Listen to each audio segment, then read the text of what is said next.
Lila sat quietly on one of the cold steel chairs at the crowded airport terminal, her small nylon bag clutched tightly to her chest. The bag held everything she owned in the world: an old CV she had rewritten 100 times, a file of rough sketches she had drawn on pieces of paper she found on the streets, and a crumpled boarding pass she had guarded like treasure. Her clothes were worn out, her shoes almost falling apart, and her hair roughly packed back into a bun. But despite her ragged appearance, there was a strange glow in her eyes, the glow of hope she had saved for months. Every single coin she had begged for, every dollar people dropped into her tin while she sat at the roadside. She had refused to eat some days just so she could put money aside. Finally, she had enough to buy a one-way ticket to the city. Lila kept glancing anxiously at the clock on the wall. Her heart pounded. The interview notice had come unexpectedly, a sudden invitation from one of the biggest architectural firms in the city. She could not miss it. Not now. Not after all she had endured. The boarding call was announced. People stood up, some pulling their designer luggage, others chatting with family on the phone. Lila followed them nervously, holding her small nylon bag like it was made of gold. She joined the line at the gate, trying to stay calm.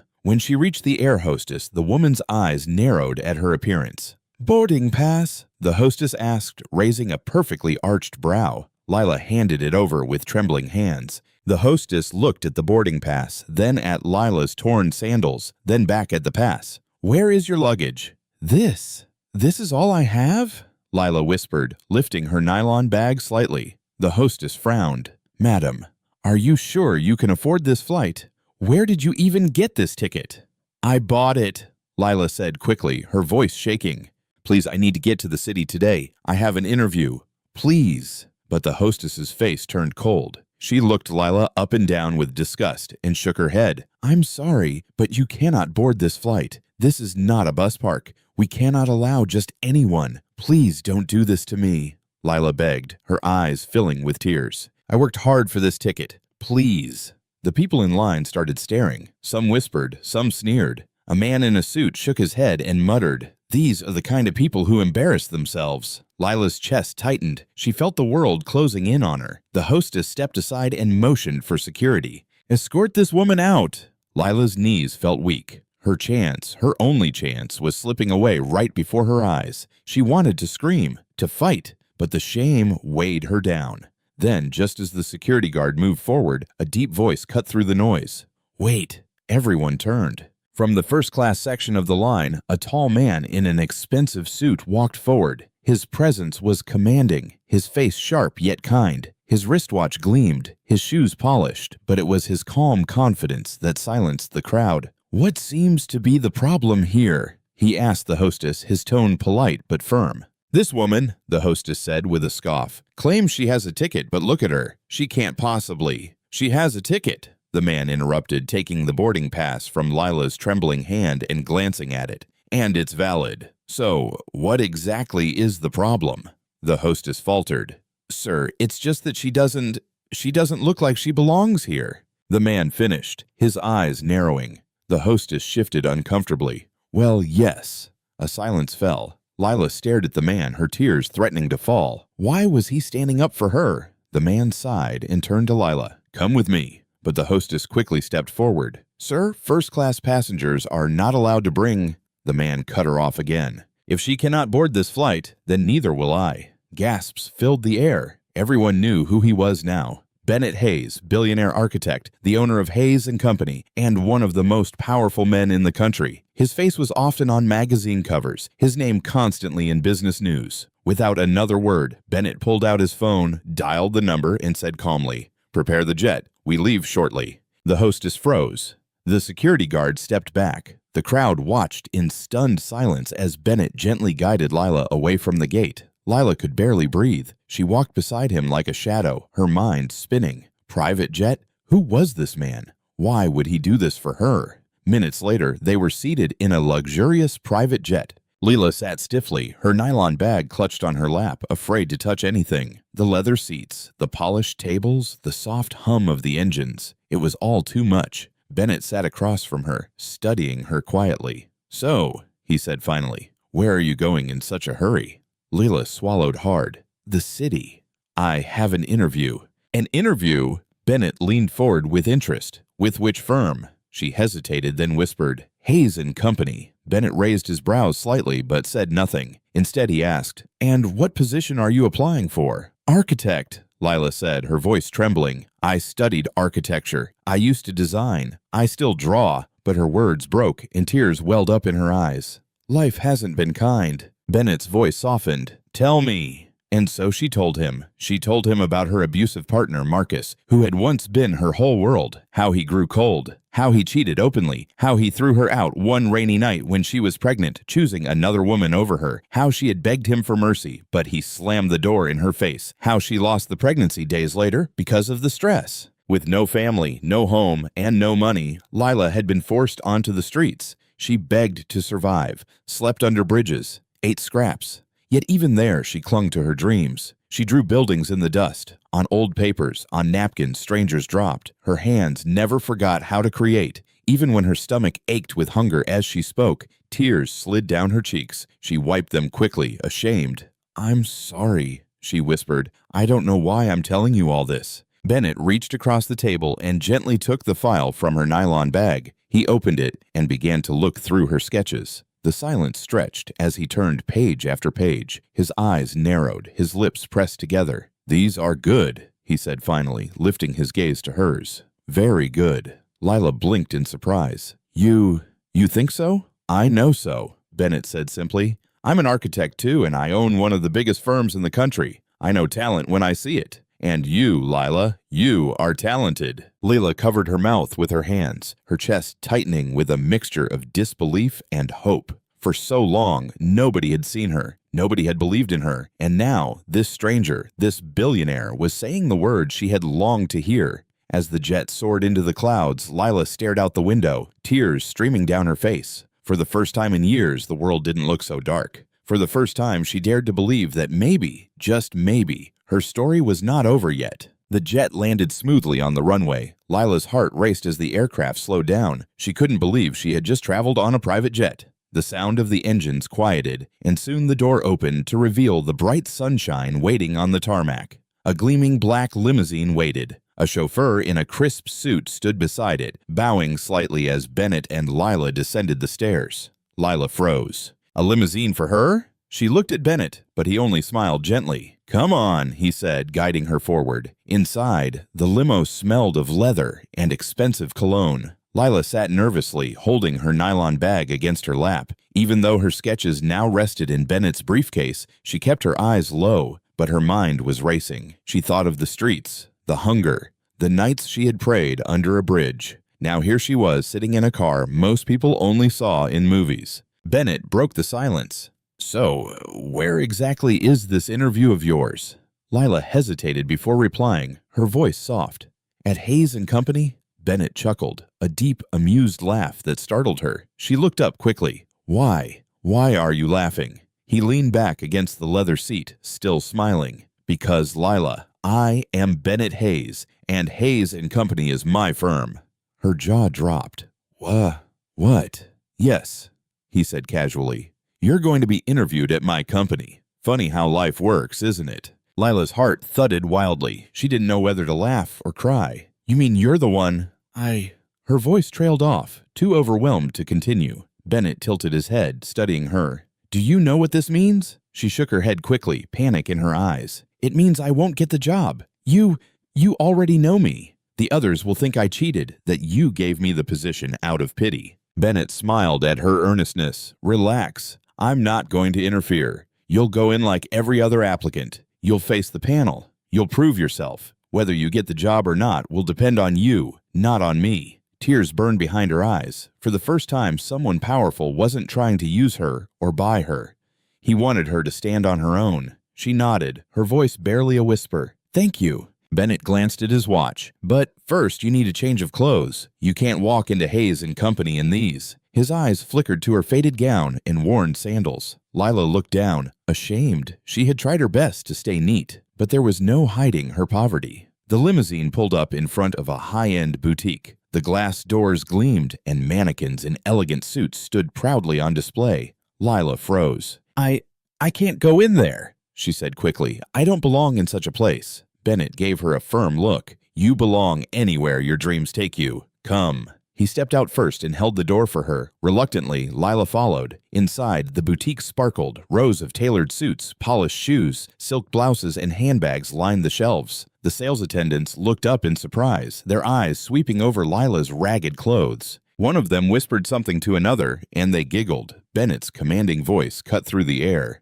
"Bring me your best corporate wear for women, now!" The attendants scrambled at once. In minutes, Lila stood in a fitting room, staring at her reflection. She wore a sleek black suit, crisp white blouse, and polished heels. Her hair had been brushed neatly, and the suit hugged her figure perfectly. She gasped, Is that really me?" Bennett appeared behind her in the mirror. "Yes, Lila, that's you, the architect, not the beggar. This is who you've always been." Her eyes filled with tears again. For years, she had forgotten what it felt like to look human, to look worthy. Now, for the first time, she felt powerful. They left the boutique, and Bennett paid without flinching at the price. Lila wanted to protest, but the words stuck in her throat. Gratitude overwhelmed her. By the time the limousine pulled up at Hayes & Company, it was already close to the time of her interview. Lila's hands shook as she stepped out. The building rose tall in the heart of town. Glass windows reflecting the sunlight. Bold letters spelling out Hayes & Company Architects. It was magnificent. People streamed in and out, dressed smartly, carrying files and laptops.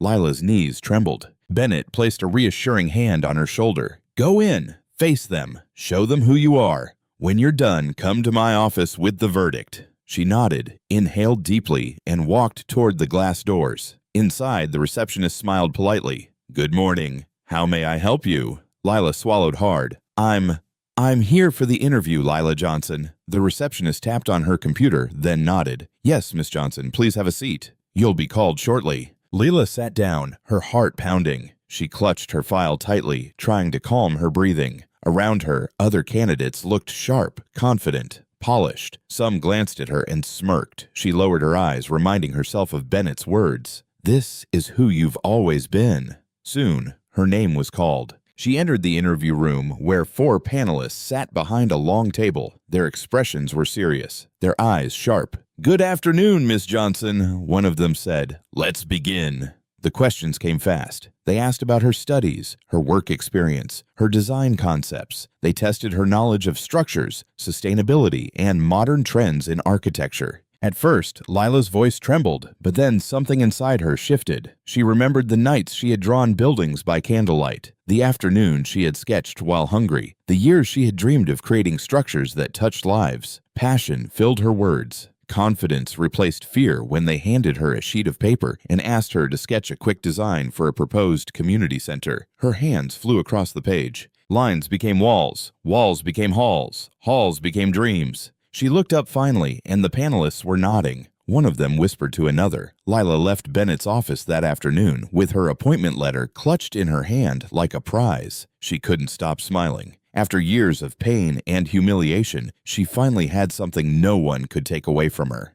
A job she earned with her own sweat, her own talent. When she stepped into the elevator, she leaned against the wall, breathing deeply. The scent of polished floors, the sight of neatly dressed employees walking with confidence. All of it felt unreal. Not long ago, she had been on the street begging for scraps. Now she was part of a world she thought she had lost forever. The elevator doors opened on the ground floor, and she spotted Bennett waiting for her near the lobby. "How did it go?" he asked, though his smile told her he already knew the answer. "I got it," Lila whispered, still holding back tears. "I really got it." Bennett chuckled and gave a small nod. "I knew you would." They walked out together, the late afternoon sun glowing against the glass walls of the firm. As the limousine door opened for them, Bennett asked, "Have you made any plans on where you'll stay here in the city?" Lila's smile faltered. She looked down at her hands. "No, I don't have anyone here. I thought maybe I'd find a cheap lodge or something small. I don't even know."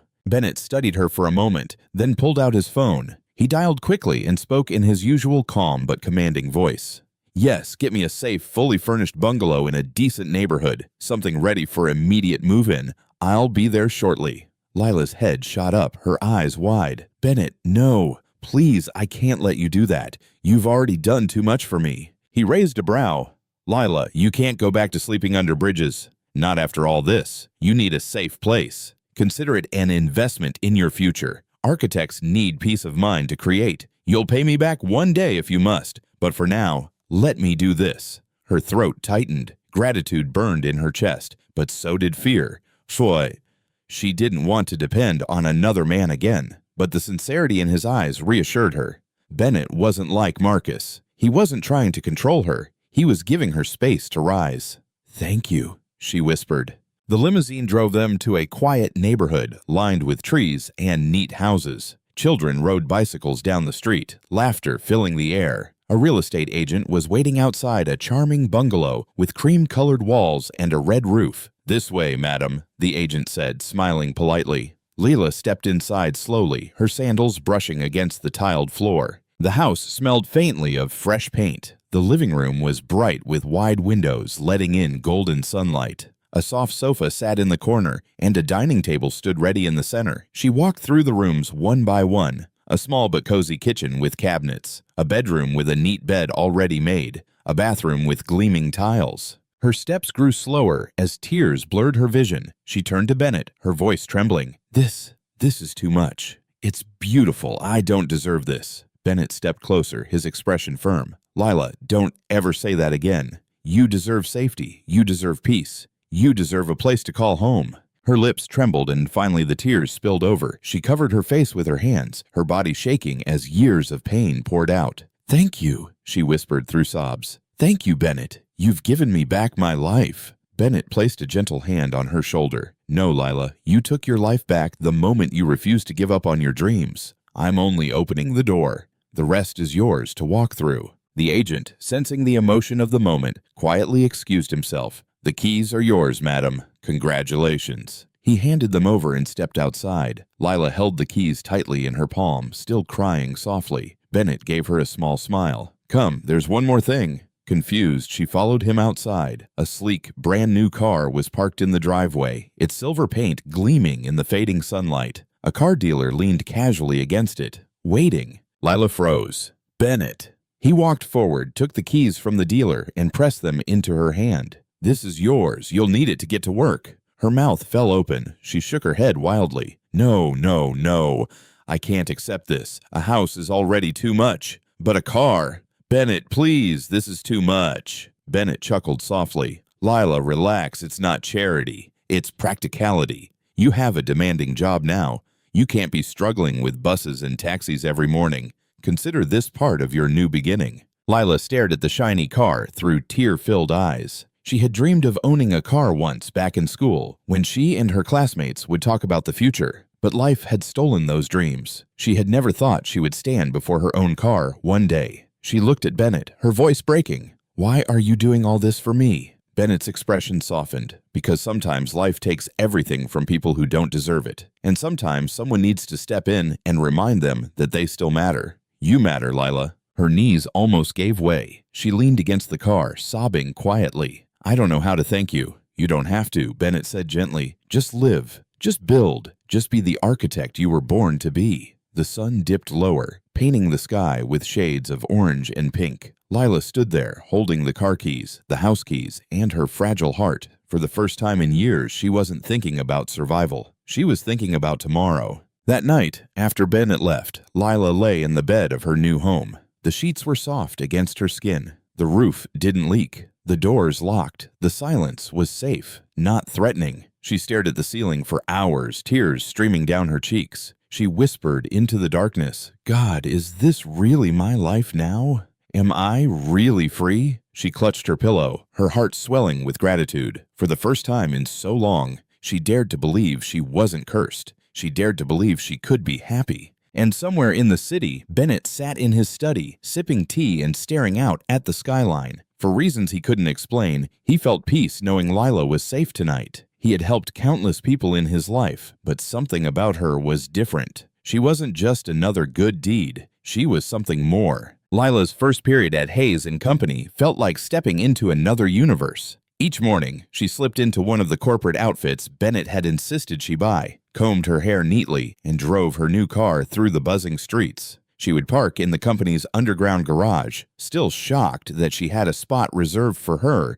and then walk into the magnificent glass building with her head held high. Every time she pressed her ID card at the security scanner, a small smile tugged at her lips. The sound of the beep was a reminder. She belonged here now. Her colleagues eyed her curiously at first. They had seen the news. Blogs and gossip pages had already carried the story. Billionaire Bennett Hayes saves homeless woman, offers her new life. The headlines painted her as a lucky beggar who had stumbled into fortune. Some whispered behind her back, saying she was Bennett's mistress. Others sneered that she would not last long. But when Lila presented her first architectural proposal at a staff meeting, the whispers died. She stood before the boardroom, her sketches projected on the large screen. Her hands shook at first, but when she began to explain her design, a community library that doubled as a safe space for children, her voice grew stronger. She spoke with passion, describing not just walls and roofs, but light, safety, and hope. She showed how her design allowed sunlight to spill into reading halls, how gardens would surround the building to give children a sense of calm. By the time she finished, the room was silent. Then, slowly, the board members nodded. One of them murmured, "Brilliant!" Another said, "Fresh ideas! We need this energy." Even the skeptics had to admit Lila wasn't just a charity case. She was talented. That evening, as she walked to her car, Bennett was waiting by the entrance. "How did it go?" he asked casually, though his eyes gleamed. Lila couldn't hold back her smile. "They loved it. I knew they would," Bennett said, pride clear in his voice. "You were born for this." Over the following period, Lila's reputation grew. Newspapers stopped calling her a lucky beggar and began referring to her as the rising star of Hayes & Company. Clients requested her on projects. Employees who had once sneered now approached her for advice. Bennett often checked in on her. Some afternoons, he would appear at her office door with takeout bags. "You've been in here all day," he would say. "Come eat." They would sit together eating jollof rice and fried chicken, laughing at small jokes. On weekends, he invited her to join him at art exhibitions or architectural tours. Lila hesitated at first, worried about gossip, but Bennett always reassured her. "Let people talk," he said once as they walked through a sculpture garden. "You can't stop them. Focus on the life you're building." Lila admired his calmness. He carried himself like a man who had nothing to prove to anyone. Around him, she felt safe, but outside their bubble, shadows were gathering. One evening, as Lila scrolled through her phone after dinner, her heart nearly stopped. A message from an unknown number flashed on her screen. "Hello, Lila. It's been a long time." Her fingers trembled. She knew that voice in her head even before she read the next line. "It's Marcus." Her stomach turned. She stared at the message, her breath coming in sharp gasps. The man who had destroyed her life, who had abandoned her when she needed him most. Why was he reaching out now? The phone rang. The same unknown number. Against her better judgment, she answered. "Lila." Marcus's smooth, familiar voice filled her ear. "I've missed you." She froze. "What do you want?" she asked coldly. "Don't be like that," Marcus said lightly. "I heard the news. Look at you all successful now. Living in a fine house, driving cars, working with a billionaire. I'm proud of you, Lila." "Really?" Her grip on the phone tightened. "Don't lie. You're not proud of me. You're after something." Marcus chuckled. "Ah, Lila, you know me too well. Of course, I'm after something. You're carrying my baby after all. You didn't think you'd enjoy all that luxury alone, did you?" Her chest tightened. Her hand flew to her belly instinctively, even though the baby hadn't been born yet. "This is my baby. You lost the right to call yourself the father the day you threw me out." "Lila,"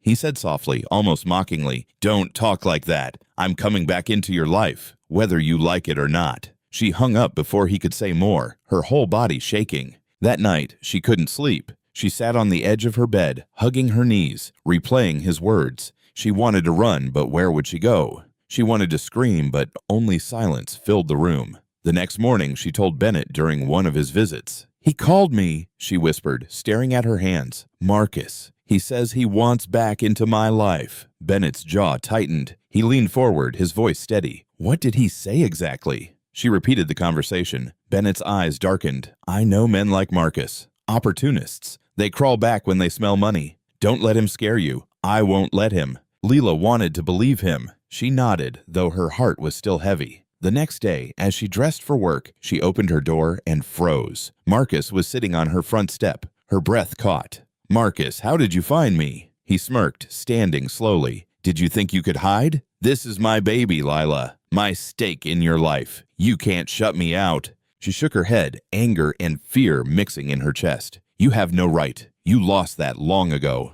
They argued. Marcus's voice grew louder, demanding. Lila finally pushed past him and got into her car. She refused to let him see her break, but the image of him sitting there haunted her all through the morning meeting.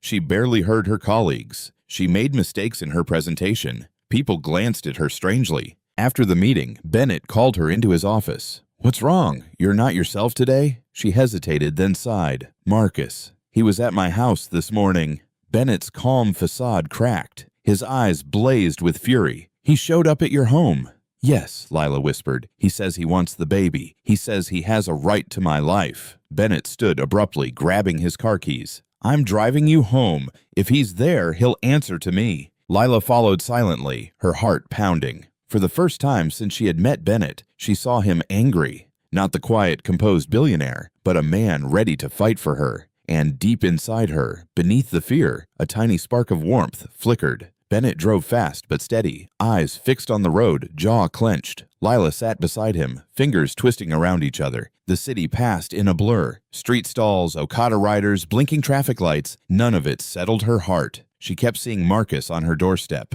the same smirk she knew too well. When they reached her street, Bennett slowed down and scanned both sides of the road. "Stay in the car," he said quietly. "If he's here, I'll handle it." Lila nodded, but when they pulled up in front of the bungalow, the step was empty. No Marcus, no one lurking behind the shrubs, only the evening sound of children laughing 2 houses away and a radio playing somewhere down the street. Bennett parked and got out first. He checked the compound, the backyard, the side path. Everything was quiet. He came back to the car and opened Lila's door. "He's not here." Her shoulders loosened a little, but the fear did not leave. "He will come back," she whispered. Bennett met her eyes. "Then I'll be here when he does." She hesitated. "You shouldn't. You're very busy. I can manage." "No," he said simply. "You don't have to go through this alone." He helped her carry 2 small bags inside. Even though there was nothing heavy in them, she moved slowly. Her due date was near, and some days the baby made her breath short. Bennett noticed and guided her to the sofa. "I'll make tea," he said, moving toward the kitchen like he had lived here for years. Lila smiled faintly at the sight of him opening cupboards, searching for sugar and cups. He looked out of place in his crisp shirt and expensive watch, but he was careful with everything, gentle with every clink of porcelain. They sat together with warm mugs in their hands. Silence settled, but it was a calm silence, the kind that made the walls feel safe again. "Thank you," Lila said, "for staying." Bennett took a sip and shrugged. "You don't have to thank me for common sense." Then softer, "You've done so well, Lila. Don't let him steal your peace." They talked for a while about normal things, about the library project, about a client who wanted a rooftop garden, about the small plant Lila had placed by the window and named Hope. The hours drifted, the sky turned dark, and the neighborhood quieted. When Lila stood to stretch, a small pain tugged at her lower back. She winced and pressed a hand against it. "Are you okay?" Bennett asked immediately. "Yes," she said with a smile that didn't quite reach her eyes. "Just the usual." "Let me stay the night," he said. "I'll sleep on the couch. If he returns, I'll be here." Lila wanted to protest, but the truth was simple. She felt safe with him there. She nodded. "Okay." Bennett locked the doors and checked the windows again. He laid a blanket on the couch and insisted she take the bed. She fell asleep, listening to the light sound of him moving in the sitting room and the stronger sound of her own heartbeat calming down. The morning came soft and pale. Bennett woke before dawn as he usually did. He stood by the window and watched the sky brighten, then moved to the kitchen. He found eggs, bread, a tin of milk, and a few tomatoes. Soon the house filled with the smell of frying eggs and butter on a hot pan. Lila walked in, hair tied back, face still sleepy, and stopped at the doorway. "You're cooking." Bennett, holding a wooden spoon like it was a technical tool, smiled without turning. "Architects can cook breakfast. It's in the training manual." She laughed, surprised both of them. He turned, set 2 plates on the small dining table, and pulled out a chair for her. They ate slowly, like people who had found something normal in the middle of a storm. For a few minutes, Lila forgot Marcus. She forgot fear. She remembered only that she was alive in a home that did not leak with someone who did not hurt her. "Thank you," she said again when they were done. "For this, for everything. Eat more," he replied, sliding an extra toast to her plate. "You're eating for 2. The knock came while she was reaching for her cup. 3 loud knocks, sharp, impatient. Lila's hand froze halfway. She looked at Bennett. His eyes hardened. He stood and went to the door. When he opened it, Marcus filled the frame like a bad memory that refused to fade. He wore a pressed shirt and dark trousers like he was going to an office that did not exist. His mouth curved into a smile that never reached his eyes. "If it isn't the charitable billionaire," Marcus said, voice dripping with mock sweetness. "How's your new pet?" "Leave," Bennett said quietly. "You're not welcome here." Lila heard his voice and came to the doorway, her breath caught. "Marcus." He tilted his head. "Ah, the mother of my child." He pointed at her belly. "Remember, that is mine." Lila's hands curled into fists at her sides. "This baby will never know you as her father." Marcus's eyes flashed. "We'll see." He took a step forward, but Bennett moved in front of him, blocking the way with calm strength. "Do not come near this house again," Bennett said, voice low and even. "If you do, I will have you arrested." Marcus laughed short and ugly. "Arrest me for what?" "For greeting the mother of my child. Be a man, don't hide behind police and big grammar. Throw me out yourself." He spread his arms, daring. Bennett's eyes didn't leave his. One last warning. Marcus's smile snapped. He looked past Bennett and aimed his words like stones at Lila. "You think you're safe because you have a rich man cooking eggs in your kitchen? You think all this will last?" He jabbed a finger toward her belly. "That is still my blood. Leave, Bennett."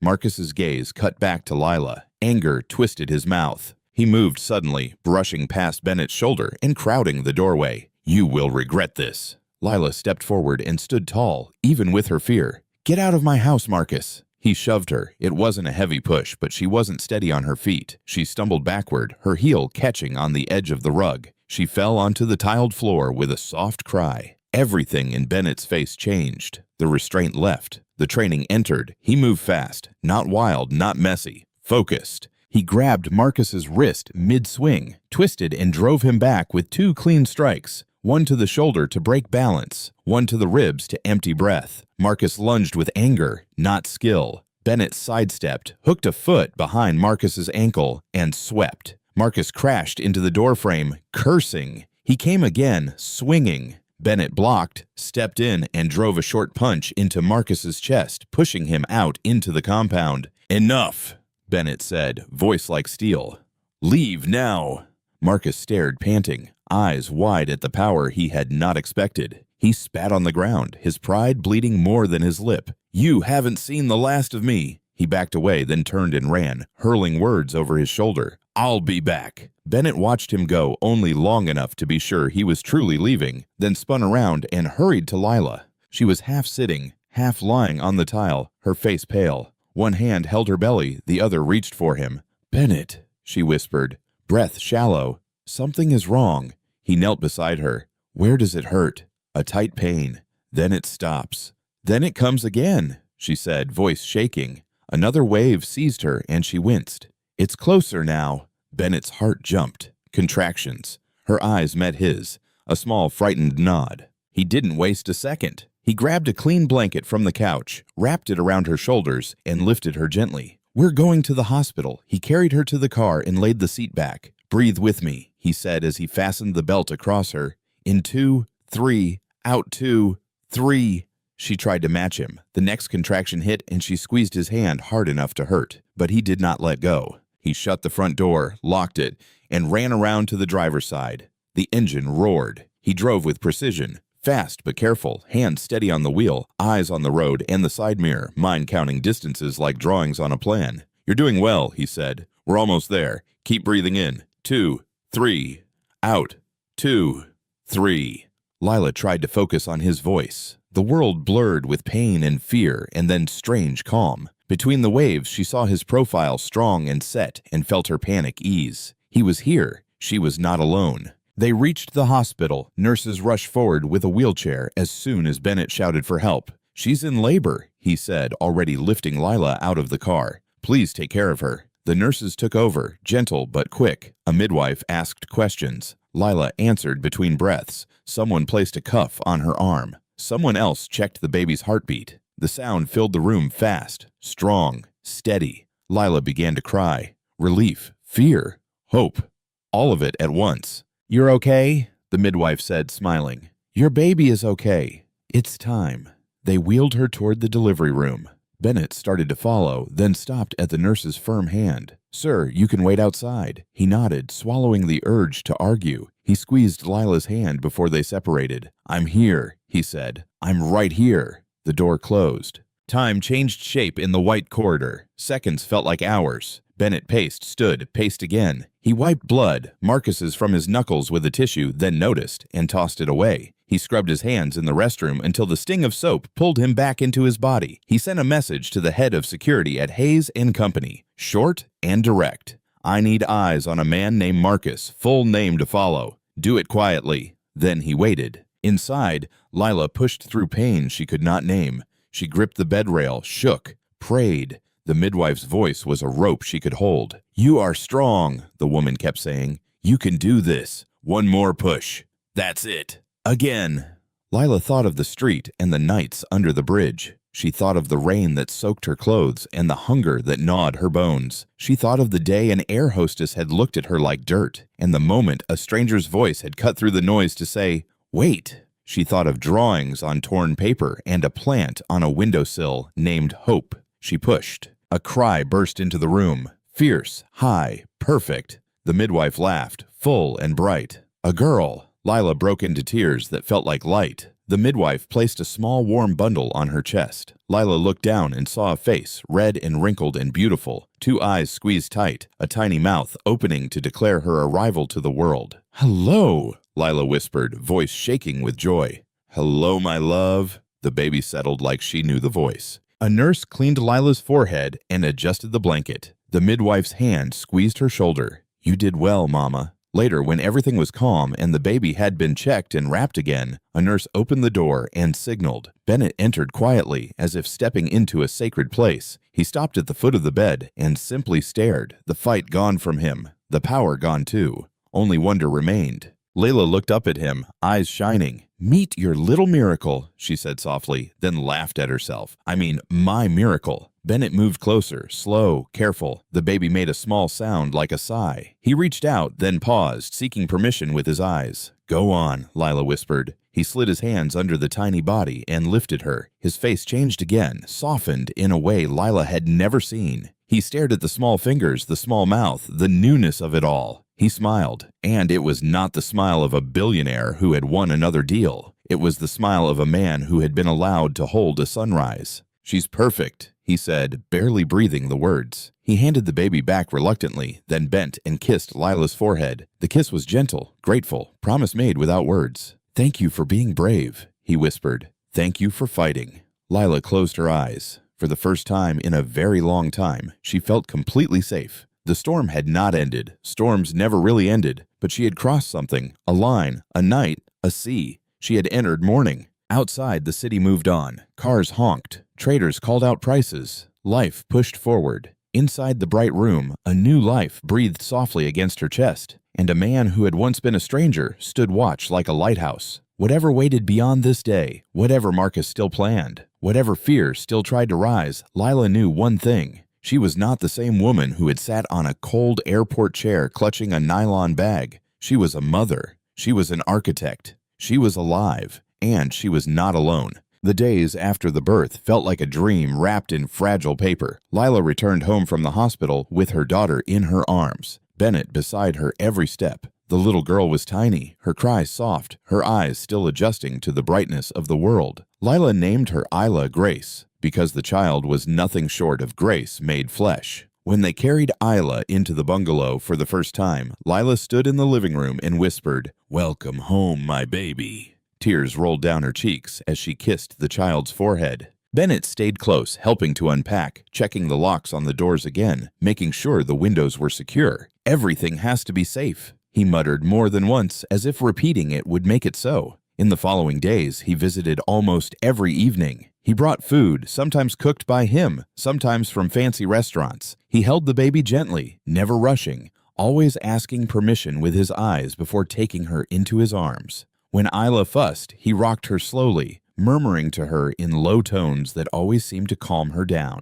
Lila often stood in the doorway and watched them, her chest tightening with emotions she couldn't name. Gratitude, relief, maybe something deeper. One evening, as the three of them sat at the dining table, Lila laughed for the first time since she could remember. She had tried to help Bennett cook, insisting she could manage, even though she was still healing. And he had teased her about nearly burning the stew. For a moment, it felt like family. But shadows are never far from light. The night after returning home began peacefully. Lila had bathed Isla, dressed her in a soft onesie, and laid her in the crib by the bed. Bennett had left earlier, promising to come back in the morning with supplies. The house was quiet. Fan hummed softly. Outside, crickets sang. Lila drifted to sleep, exhaustion wrapping around her. She did not hear the soft scrape of a window being pried open. She did not hear the cautious steps across the tiled floor. She did not see the shadowed figure that moved with purpose toward the crib. Only when the night silence grew strange did she stir. She turned on the bed and reached instinctively toward the crib, empty. Her heart slammed against her chest. Her eyes flew open. "Isla," she whispered. She sat up quickly, fumbling for the light switch. The crib was bare. Her scream tore through the house. "My baby, Isla!" No.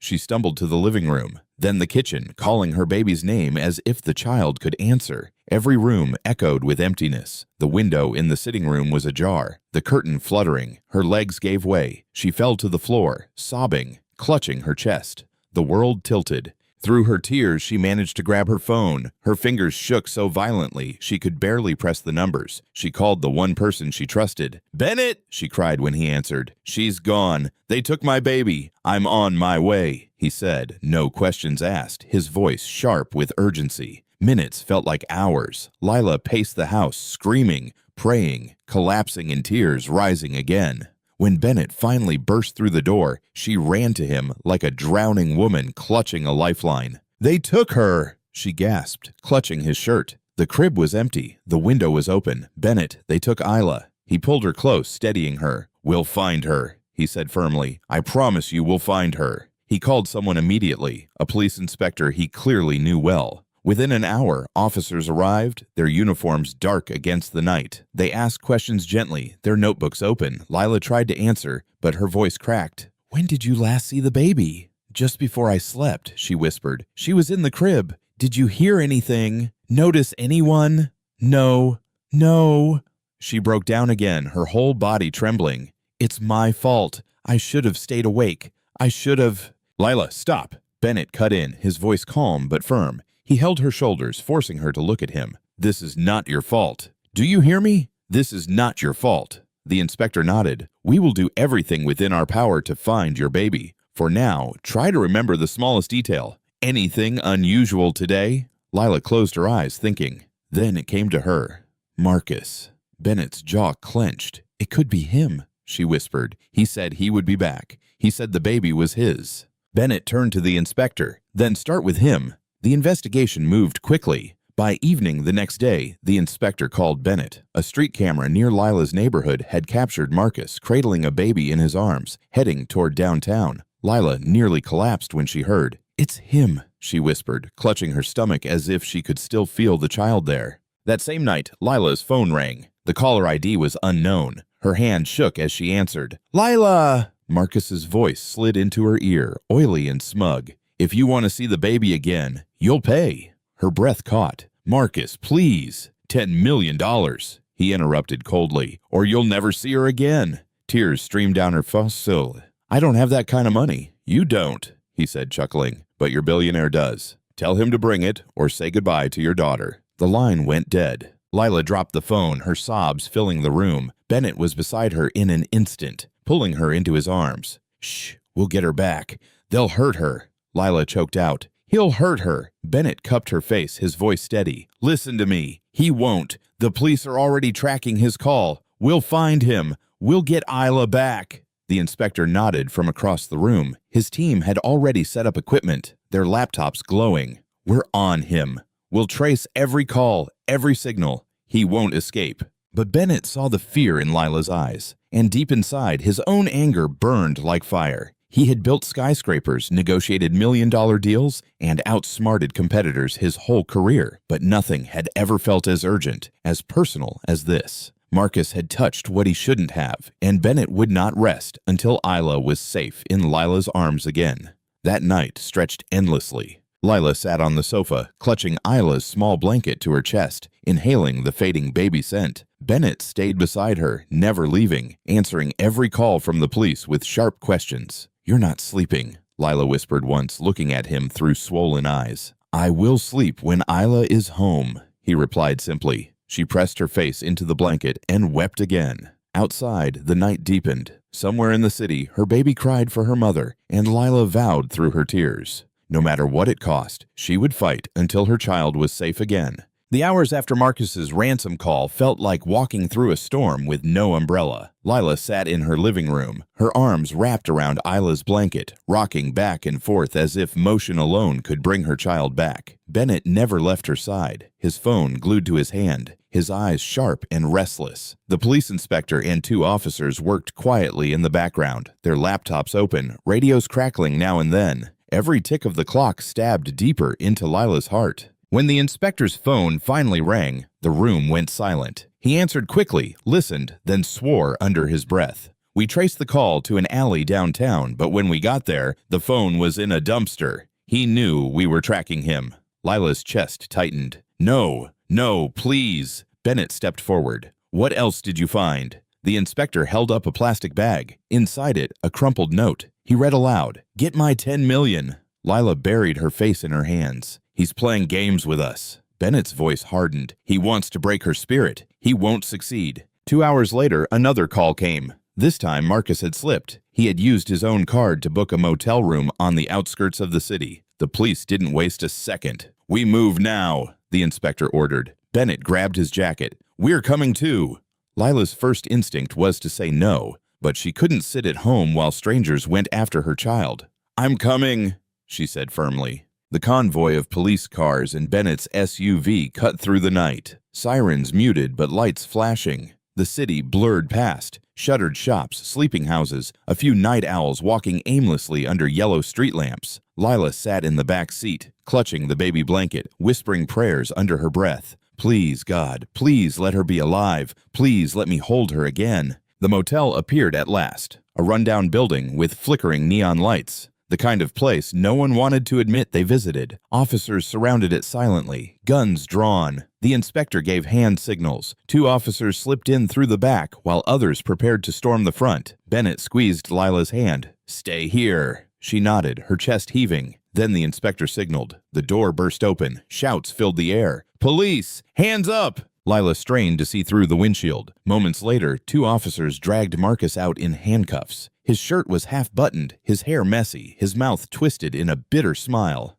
"You'll never find her," he shouted, laughing madly. "You'll never see that child again." Lila's heart dropped. She stumbled out of the car, her knees weak. "Where is she, Marcus? Where's my baby?" He sneered. "Wouldn't you like to know?" The inspector slammed him against the hood of a car. "Where's the baby? Answer!" But Marcus only laughed harder. "You can beat me, lock me, kill me. You'll never find her. She's gone." Lila collapsed against Bennett's chest, sobbing. Bennett held her tightly, his eyes burning with fury. "You monster," he muttered under his breath. The police searched every inch of the motel, under the beds, in the cupboards, even in the basement. But Isla was nowhere. The inspector shook his head grimly. He handed her off. "He's not working alone."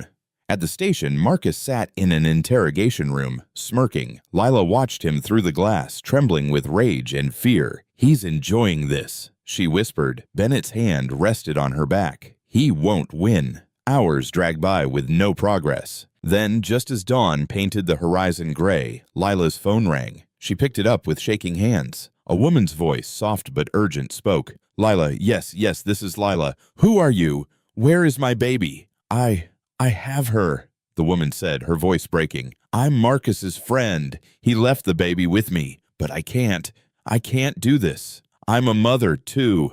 I can't stand by while he tears another woman apart. Please come take your child." Lila's knees nearly gave way. "Where are you?" The woman gave an address, a small flat across town. Bennett was already on his feet, signaling the inspector. "We move now." The drive felt endless, though it was short. When they arrived, a tired-looking young woman opened the door. Her eyes were swollen from crying, her hands trembling. "She's inside," she whispered. Lila rushed past her into the living room and froze. There, in a small cot, lay Isla, sleeping peacefully, her tiny chest rising and falling, her fist curled against her cheek. A sound burst from Lila's chest, half sob, half laugh. She ran forward and scooped her daughter into her arms, pressing kiss after kiss onto her face. "My baby, my baby, my baby." Tears streamed down her cheeks as Isla stirred, yawned, and began to cry softly. Lila held her close, rocking her, whispering, "It's okay now. Mommy's here. You're safe." Bennett stood in the doorway, his eyes wet, watching them, his chest loosened for the first time since that terrible night. The young woman wrung her hands, her voice low. "I didn't know he would go this far. I thought he was just angry. But when he brought the baby, I knew it was wrong. I'm sorry, Lila. Please believe me. I never wanted to hurt you." Lila, still clutching Isla, looked at her through tears. "You did the right thing. That's what matters." The inspector nodded firmly. "You'll testify against him." The woman nodded. "Yes, he deserves to pay." Back at the station, Marcus's smirk finally cracked when he learned Isla was safe. He roared with rage, cursing the woman who had betrayed him, but his fury only sealed his fate. The inspector had all the evidence he needed. Within days, Marcus was charged with kidnapping, extortion, and assault. Lila sat in the courtroom, Isla cradled in her arms, Bennett at her side. She listened as the judge declared, "Marcus Okoro, you are hereby sentenced to 15 years in prison." The gavel struck. Lila exhaled a breath she felt she had been holding since the night her baby was taken. She looked at Bennett, and he looked back with a small smile, steady and warm. The evening after the sentencing, Lila stood on her porch, the cool breeze brushing against her face. Isla slept inside, her soft breaths audible through the baby monitor Bennett had insisted on buying. Bennett joined her holding 2 mugs of tea. He handed her one. "It's over now," he said softly. She nodded. "Yes, at least for now." They stood in silence, sipping, watching the streetlights flicker on. After a while, Bennett turned to her. "Lila, I don't want you to go through this alone anymore. Move in with me. My house is safer and I can protect both of you better there." Her eyes widened. "Bennett," he raised a hand gently. "No pressure, but think about it. You and Isla deserve peace, and I'd like to give you that." Lila's throat tightened. She looked at the man who had rescued her from an airport humiliation, who had fought for her, who had held her baby like she was his own. Maybe fate had been cruel once, but maybe, just maybe, it had given her a second chance in the shape of this man. She didn't answer yet, but she didn't say no. Inside the house, Isla stirred, letting out a soft cry. Lila excused herself and went to pick her up. She pressed her daughter to her chest and whispered, "You're safe now, my love. Mommy's here, and we're gonna be okay." And for the first time, she truly believed it. The day after Marcus's sentencing, peace returned to Lila's home for the first time in months. The air felt lighter, as though the house itself could breathe again. Isla slept soundly in her crib, unaware of the battles her mother had fought to keep her safe. That evening, Bennett stopped by as he always did. He carried a small bag of groceries in one hand and a bouquet of fresh flowers in the other. "For you," he said, handing her the flowers with a small smile. Lila took them, her cheeks warming. "You didn't have to. I wanted to," he replied simply. After dinner, when Isla had been fed and tucked in, they stepped out onto the porch. The night was clear, the stars scattered like diamonds across the velvet sky. The street was quiet, except for the distant sound of crickets. They stood side by side, silent for a while, gazing upward. Lila folded her arms against the chill of the evening breeze, and Bennett noticed. Without a word, he shrugged off his jacket and draped it over her shoulders. "Thank you," she whispered, pulling it tighter.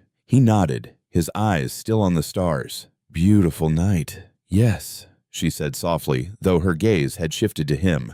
The silence stretched, not awkward, but full of something unspoken. Lila felt her heart racing in her chest. For weeks, she had leaned on Bennett for strength, for safety, for comfort. But tonight, standing under the stars, she realized how much more he had become to her. He was not just her protector, not just her benefactor. He was the man who had seen her worth when the world had called her worthless. When Bennett finally turned his head, their eyes met. He didn't speak. He simply stepped a little closer, his hand brushing hers. The warmth of his touch sent a shiver through her. "Lila," he said quietly, "I don't want to rush you, but I need you to know I care for you deeply." Her breath caught. The words she had been afraid to admit, even to herself, suddenly filled the air between them.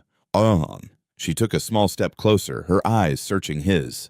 "I care for you too, Bennett," she whispered. The world seemed to pause. Slowly, gently, he leaned in. Lila's heart thundered as she closed her eyes, and then his lips met hers. The kiss was soft, unhurried, yet it carried all the emotions they had both held back: gratitude, admiration, longing, and a promise of something new. When they pulled back, Lila's eyes glistened with unshed tears. "That was perfect," Bennett finished for her, smiling. She nodded, her heart full. Over the following period, their bond only grew stronger. Bennett spent more time at the bungalow, though eventually Lila agreed to move into his larger, more secure home.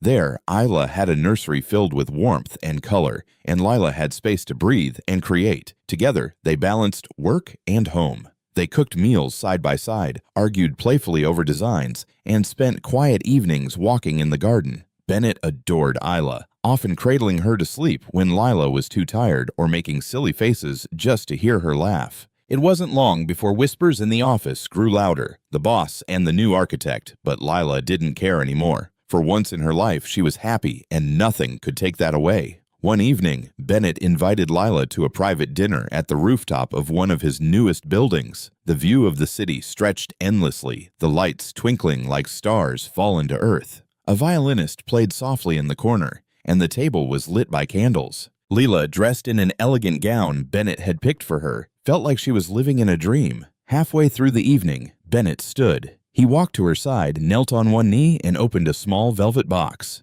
Inside, a diamond ring sparkled like the very stars they had kissed beneath. "Lila Johnson," he said, his voice steady, though his eyes glowed with emotion. "You walked into my life when I least expected it. You reminded me of why I fell in love with architecture, because it's about building something lasting, something beautiful. I want to build forever with you. Will you marry me?" Lila gasped, her hands flying to her mouth. Tears spilled over her cheeks as she nodded quickly. "Yes, yes, Bennett, I will." The violinist's music swelled as Bennett slipped the ring onto her finger. She pulled him up and kissed him, the city lights blazing around them. Their wedding was small but elegant. Close friends, colleagues, and family filled the hall. Lila wore a simple white gown that flowed like water, her hair pinned back, her smile radiant. Bennett, in a tailored suit, couldn't take his eyes off her. When the vows were spoken, Lila's voice trembled. "From the day you saw me at the airport, you have been my miracle. You gave me hope. You gave me love.